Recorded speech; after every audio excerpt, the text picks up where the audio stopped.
ချင်းနေကအရင်လိုကဘာကျော်ဖို့မခတ်တော့ပါဘူးအကြောင်းရင်းကတော့ music distribution လို့ခေါ်တဲ့ကိုယ်တချင်းတွေဖြန့်ချီတဲ့နေရာမှာအရင်လိုကိုယ်တချင်းတွေအတွက် CD တွေထုတ်ပွဲတွေဖန်တီးပြီးတော့လူတွေစီရောက်အောင်လုပ်ရတဲ့ခေတ်ကနေပရိသတ်ဖြစ်လာမဲ့နားထောင်သူတွေစီရောက်ဖို့ streaming platform တွေရှိလာပြီ online store တွေလည်းအနည်းနဲ့အမြန်ရှိလာပါပြီဒါကြောင့်ခေတ်ကြီးကပြောင်းလဲလာပါပြီဒီထဲမှာစိတ်ဝင်စားဖို့အကောင်းဆုံးဖြစ်တဲ့ streaming platform အကြောင်းကိုနည်းနည်းလေးပြောပြပါရစေ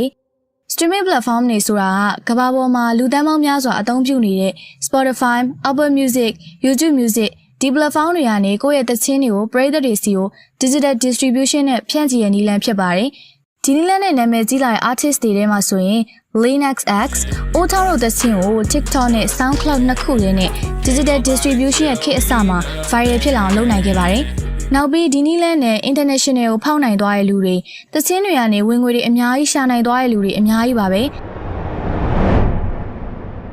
ဒါပေမဲ့ဒီနယ်ပယ်ကမထင်ထားလောက်အောင်အင်မတန်ကျေပြန့်နေပါတယ်ဒါပေမဲ့ Jelex Music Distribution အနေနဲ့ artist တွေကိုဒီ career လမ်းကြောင်းနဲ့ဖြန့်ချီအပိုင်းတွေကိုအိတ်သွန်ဖာမောက်အသေးစိတ် Jelex ရဲ့ social media platform တွေကပြောပြပေးသွားမှာဖြစ်လို့ကိုယ့်ရဲ့သချင်းတွေကိုပရိသတ်တွေစီအရောက်ပို့ခြင်းတဲ့လူတိုင်း follow လုပ်ခဲ့ဖို့မမေ့ပါနဲ့